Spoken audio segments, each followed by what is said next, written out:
Welcome YouTube to my unboxing and review of the HiFiMan HE400Is. Now these are HiFiMan's second cheapest planar magnetic driver.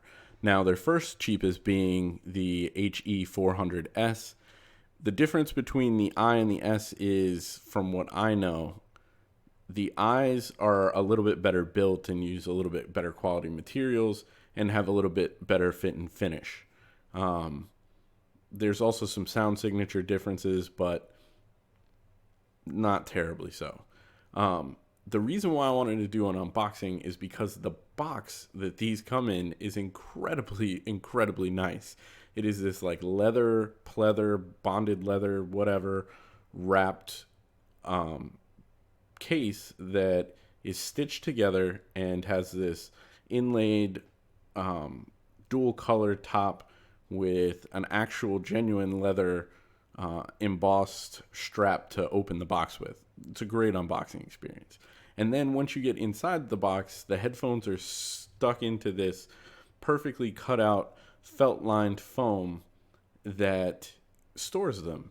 So when you're not using them, you can definitely put them in this box and they will be well kept. So that's kind of why I wanted to do the unboxing. Now, it comes with a manual and then this little like card written in Mandarin. I don't read Mandarin, so I'm just going to assume that this is a quality control card and somebody made sure that my headphones weren't broken somewhere in China. But other than that, it's pretty straightforward. Now, HiFiMan is a great company. They deliver a lot of bang for the buck audio equipment. It's all made in China. So they get cheap labor and you get to reap the benefits because then they sell pretty much directly to the consumer. So there's very few middlemen for them to deal with and have to pay. So you get a good quality product for a relatively cheap price. Now, these headphones are confusing because they are incredibly open headphones to the point where I was having a conversation with my wife while they were on my head and it wasn't interfering with our conversation at all. It didn't muffle her voice. It sounded pretty much the same as talking to her with them off.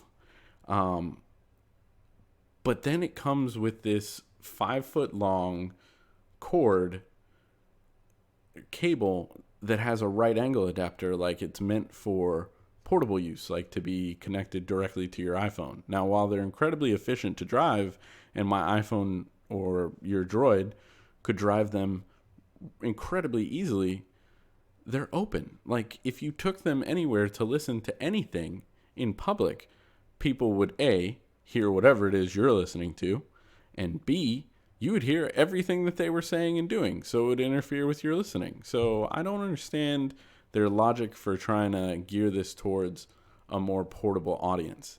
I would never wear them out of the house. They're big, they're bulky, they don't look good on your head, and they don't isolate you from the rest of the world, which is kind of what you need when you're doing portable use. Now, aside from that, the connectors that this thing uses are these mini, like RG style connectors where it's like an F-type connector. It screws on the same way your coaxial cable for your cable box screws in. It screws in the same way, except it's like incredibly tiny. It's like a fifth the size of that connector. And the thing is kind of recessed into the cup, so you can't really get your fingers around it to get a tight connection. It took me like 10 minutes the first time I tried to screw those on to get a good, tight, firm connection so that I could listen to music without one of the ear cups cutting in or out. So it's mind-blowing that they use that connector. Their most expensive headphones just use little 2.5 millimeter plugs. Way better. Why use these? These are terrible. HiFiMan, I hope you're listening. These connections suck.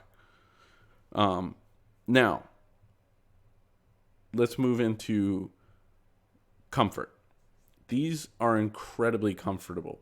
They have a synthesized leather pleather side with a velour front that actually touches your head. It's kind of like a hybrid pad, and they're incredibly comfortable.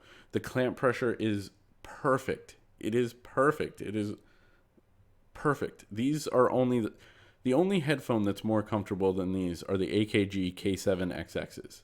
These are the second most comfortable headphone that I've ever had on my head. Now, the only small problem that I have with these headphones is the headband is incredibly comfortable, but adjusting it, you have to do it while it's actually on top of your head. And the system that they have to do the incremental clicks is actually pretty firm. So it's kind of hard to get it right where you want it to be easily, but adjusting it's a one-time thing. So that's really not that big of a deal. Now, as far as sound, these sound phenomenal. They have really, really crisp mid-range, very airy, light sounding highs, and the bass delivers with good impact. It is not shake your chair, shake your chest kind of feeling bass for bass heads, but it is impacting. It delivers with authority. So, with that all being said, are these $500 headphones? No, they're not, unfortunately. They are on sale sometimes for around $400. Even at $400, that's kind of stretching it. If you could pick up a set for $300, these are an amazing headphone for $300. So surf eBay, see if you can find them there. Otherwise, I would say there's other products out there that are cheaper and don't have all the little caveats, and you could be just as happy with them. So thanks for watching.